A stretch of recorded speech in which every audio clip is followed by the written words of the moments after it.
হয়তোবা আমার মুখের থেকে পাকে বেশ সুন্দর লাগতেছে। এখন আমরা তোমাদেরকে দেখাবো যে অর্ধেক দিনে আমাদের মোজার অবস্থা কেমন হইলো। হ্যালো এভরিওয়ান, আমি কৃষ্ণ।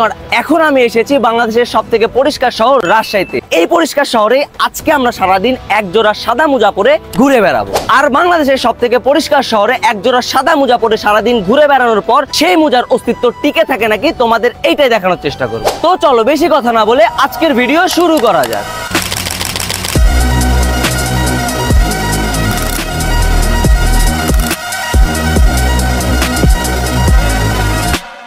আর এগুলো হচ্ছে সেই কাঙ্ক্ষিত সাদা মোজা, যেটা পরে আজকে আমরা সারাদিন রাজশাহী শহরে ঘুরে বেড়াবো। তো চলো মোজা পরা যাক। আমার সাদা মোজা পরা ডান, আর এখন আমি প্রথম পা মাটিতে ফেলবো। আর এখন আমরা দাঁড়িয়েছি রাজশাহী নিউ ডিগ্রি কলেজের সামনে, এন্ড এখান থেকে আমাদের যাত্রা শুরু হবে সারাদিনের। এন্ড আমাদের নেক্সট লোকেশন হচ্ছে সিএনবির মোড়। তো চলো এই সাদা মোজা পরে সিএনবির মোড় পর্যন্ত হেঁটে হেঁটে যাওয়া শুরু করা যাক। তো আমরা এখন গুটি গুটি পায়ে হাঁটা শুরু করেছি, এন্ড আমাকে দেখতে কেমন লাগতেছে এইটা তোমরা অবশ্যই আমাকে কমেন্ট বক্সে জানাবা। অনেকে আমাকে দেখতেছে সাদা মোজা পরে, এন্ড আমাকে যে কেমন লাগতেছে আমি নিজেও জানি না। 15 minutes later. অনেকক্ষণ পাবলিক প্লেসে হাঁটার পরে মানুষ আমার মুখের থেকে পায়ের দিকে বেশি তাকিয়ে আছে, হয়তোবা আমার মুখের থেকে পাকে বেশ সুন্দর লাগতেছে। প্যারি সমাজ গেই। এন্ড রাজশাহীর মানুষ হয়তোবা এই প্রথম সাদা মোজা পরে কাউকে দেখতেছে যে পাবলিক প্লেসে কেউ পাগলের মতো হাঁটতেছে, যদিও বা আমি পাগল না। আমরা নিউ ডিগ্রি থেকে হাঁটা শুরু করে সিএনবির মোড় হয়ে এখন আছি সিমলার সামনে। এন্ড আমাদের মোজার অবস্থা কিরকম এইটা তোমাকে আমরা এখন দেখাবো না।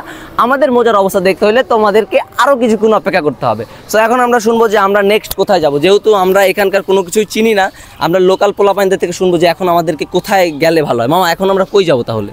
আমরা টিওয়াদের দিকে যেতে পারি। টিবাদের দিকে যাইতে পারি? হ্যাঁ। আচ্ছা, আমাকে দেখে কি মনে হচ্ছে, যে মানে ভালো লাগতেছে না কিরম লাগতেছে? মামা তোমাকে দেখে তো রাস্তার মেয়েরা দেখি যে একটা উইয়ার্ড লুকে তাকায় আছে, মানে পিছন দিক থেকে ছাপড়ি কম লাগছে না। যদিও বা ছাপড়ির মতোই লাগতেছে, বাট আমি তো আসলেও ছাপড়ি না। অ্যান্ড ভিডিও করার জন্য যে কোনো কিছু হওয়া যায়, নির্লজ্জ থেকে শুরু করে ছাপড়ি পর্যন্ত হওয়া যায়। সো চলো এখন আমরা যাব হচ্ছে টিবাদের সামনে। আমরা এখন টিবাদের রাস্তায়, অ্যান্ড আমরা এখন একটা রিস্কাওয়ালা মামার থেকে জিজ্ঞাসা করবো যে আমাকে দেখতে কেমন লাগতেছে। এই রাজশাহী শহরে বুঝছেন, আজকে আমি সারাদিন খালি পায়ে ঘুরবো জাস্ট একটা সাদা মোজা পরে। এখন আপনি আমারে বলেন যে আমাকে দেখতে কেমন লাগতেছে। না মামা, ভালো লাগছে। ভালো লাগছে? আচ্ছা মামা, এই যে সাদা মোজা পরে যে আমি সারাদিন আজকে ঘুরবো, তো আপনার কি মনে হয় যে ময়লা কি মোজায় লাগবে নাকি লাগবে না? ময়লা তো দেখা যায় যে লাগবে মোজাতে, সাদা মোজা খালি পেয়ে থাকলে তো অবশ্যই হালকা পাতলা লাগবে, কিন্তু অন্যান্য শহরের থেকে কম। কম। আচ্ছা ঠিক আছে, আমরা দেখবো যে অন্য শহরের থেকে আমাদের মোজায় কম ময়লা ভরে নাকি। আমার পা যে পরিমাণ ব্যথা শুরু করছে, আমি নিজেও জানি না যে আমি আজকে গোটা শহর কিভাবে এই খালি পায়ে মোজা পরে হেঁটে হেঁটে বেড়াবো।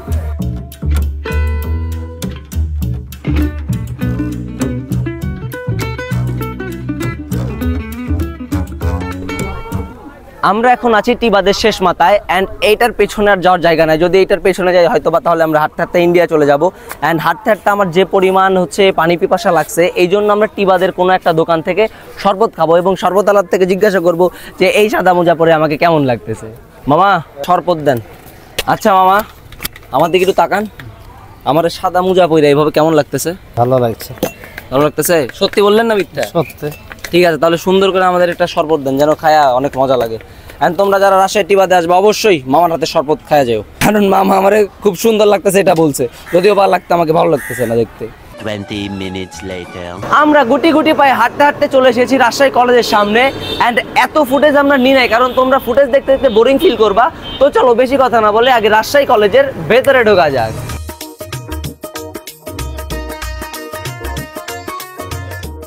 অ্যান্ড রাজশাহী কলেজে আসার পরে আমার বন্ধুর সাথে দেখা। বন্ধু এখানে খালি পায়ে দাঁড়ায় আছে, আমিও খালি পায়ে দাঁড়ায় আছি। তো আমরা এখন দেখবো যে বন্ধুর যে ইয়ে আছে নাকি, বন্ধু ছেলে না মেয়ে আমি জানি না। অ্যান্ড রাজশাহী কলেজে যারা পড়েন তারা অবশ্যই আমার জানাবেন যে আমার বন্ধু ছেলে না মেয়ে।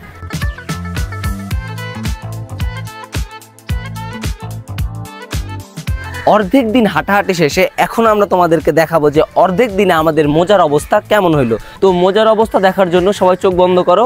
1 2 3। তো তোমরা তো দেখলাই যে অর্ধেক দিনে আমাদের মোজার অবস্থা কেমন হয়েছে, অ্যান্ড পুরোটা দিনে ঘোরার পর মোজার অবস্থা কেমন হয় এইটা দেখার জন্য তোমরা আমাদের সাথে ভিডিওটা কন্টিনিউ করতে থাকো। আমার প্রচুর পরিমাণ খিদা লাগছে, অ্যান্ড এখন আমরা যাব খেতে, অ্যান্ড খাওয়া শেষে আবার তোমাদের সাথে দেখা হচ্ছে। আর ততক্ষণ পর্যন্ত তোমরা আমাদের সাথেই থাকো। 2 hours later. খাওয়া দাওয়া শেষ, সোনার বাংলাদেশ আবারও চলে আসলাম ক্যামেরার সামনে, অ্যান্ড এখন আমরা দাঁড়িয়ে আছি কুমারপাড়া মোড়ে, অ্যান্ড এইখান থেকে আমাদের লোকেশন হচ্ছে মুক্তমঞ্চ পর্যন্ত। এখন আমরা গুটি গুটি পায়ে হাঁটবো এবং মুক্তমঞ্চের দিকে যাব। তো তোমরাও আমাদের সাথেই থাকো। অ্যান্ড আমার কাছে রাজশাহী শহরটা এত সুন্দর লাগে যেটা বলার মতো না, এই জন্য আমরা রাজশাহীতে আসছি। অ্যান্ড রাজশাহীর সব কিছুই ভালো লাগে, বাট একটু বেশি যেটা প্রবলেম সেটা হচ্ছে জ্যামজট বেশি। এই জ্যামজটের কারণে একটু খারাপ লাগে, বাট রাজশাহী শহর আমার ঘুরতে অনেক ভালো লাগে।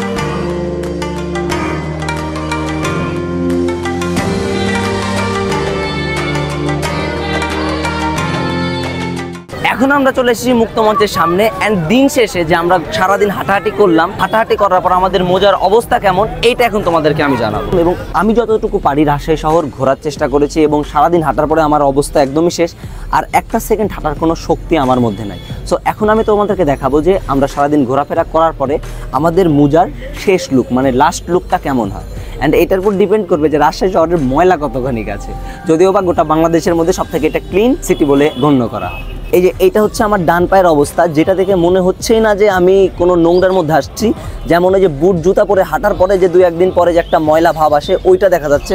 এই যে বাম পায়ের অবস্থা, এই যে বাম পাও সেম, একদম দুইটাই সেম অবস্থা।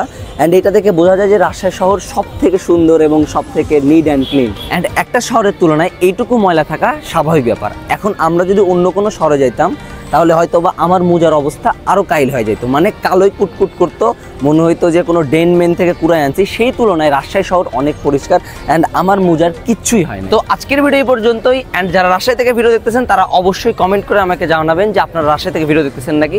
তো সবাই ভালো থাকবেন, সুস্থ থাকবেন, এবং মৃত্যুর কথা চিন্তা করে সৃষ্টিকর্তাকে ভালোবাসবেন।